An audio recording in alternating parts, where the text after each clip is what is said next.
Hey, what's up, everybody? True Boxing here. Thank you for coming back to Get Hit with the Truth. So today we are continuing the True Boxing annual top 10s as we're going to look at my number 2 light heavyweight in the world right now, the former longtime WBA light heavyweight world champion, Dmitry Bivol.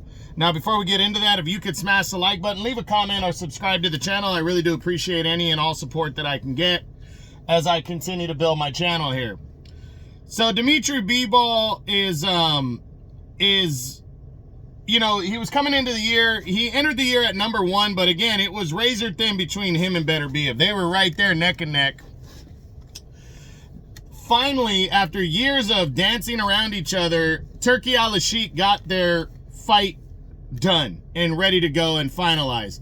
And in June, they were supposed to fight headlining the 5 versus 5 card. But Beterbiev suffered an injury that pulled him out of the fight. Bivol went on to defend his title against replacement opponent Malik Zinad, who was undefeated, and he scored his first knockout since, I think, 2018, stopping Zinad in 6 rounds and retaining his belt. But the showdown with Beterbiev was looming, and it got finalized for October, mid-October, and finally, undisputed would be decided. And Dmitry Bivol fought Artur Beterbiev better than any man has ever fought him. He took him to the distance. He landed more punches. He did very well, and I even think he stunned Beterbiev a couple times. But the final bell, after a grueling, tough battle where I believe Bivol did lose, Beterbiev took a very close majority decision in a somewhat controversial fight, as he would lose for the first time in his career and lose his WBA light heavyweight championship of the world. He was very disappointed at the result, and Turkey Al-Sheikh came through and got the IBF to jump on board after Beterbiev was named undisputed champion, and he quickly organized a rematch. And now, as he enters 2025, he's 34 years old. With a 23-1 record and 12 knockouts. He is a #1 contender across the board in 3 of the 4 governing bodies. And he is getting his opportunity at the undisputed light heavyweight championship of the world in a rematch with Artur Beterbiev only just over 4 months later on February 22nd. It's called The Last Crescendo, brought to us by Riyadh Season in Saudi Arabia, and this is the best fight card that I have ever seen put together, period. Top to bottom, it is a fucking great card. I cannot wait to see it, and it's headlined by the undisputed light heavyweight title fight. That's how much impact these two guys have made, that they can headline a card like this. It is stacked.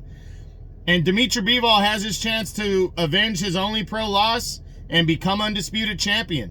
And really, it's going to be a tale of whether he wins or he loses, of how the rest of his year and really the rest of his career goes. If he avenges the loss and becomes champion in the rematch over Beterbiev, becomes the undisputed champ, only big fights are going to fall into place for him. Whether it's David Benavidez, whether Canelo wants to come up and try to get revenge and challenge him, Dmitry Bivol the sky's going to be the limit for him. Potentially even a 3rd fight with Beterbiev. But if he loses for a 2nd consecutive time, and it doesn't matter how he loses, if he loses a close one again, there will be no 3rd fight. He's going to have to take a back seat. He might take the rest of the year off. I have not yet done my breakdown video of this fight, but the one thing I will say that gives Bivol an advantage going in is Bivol is younger, of course, but he was younger coming into the first fight. But he's 5 years younger, as Beterbiev is 39. But the major advantage that I think he has going into this fight is the fact that Artur Beterbiev has not had a quick turnaround fight like this in a long ass time. It really has been a long time since he's had to fight within a time frame of 4 months.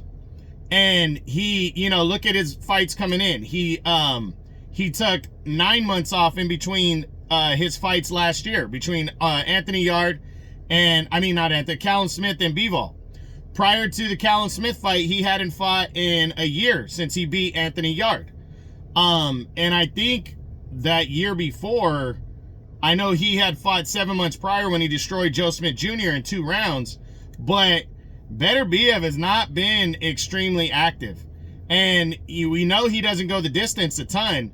Now, even though he was the stronger guy in the championship rounds against Bivol, Bivol was coming off of a 4-month stretch. Now I think Bivol's going to be hitting a rhythm of being used to a 4-month stretch. Now he's got the drive to win the rematch, you know, and exact his revenge. So I think he's coming to play. I think Bivol's going to take this very serious, and I think Dmitry Bivol has a very good chance of pulling off the win, but it's a 50-50 fight. It's going to be close, and I really cannot wait to see it.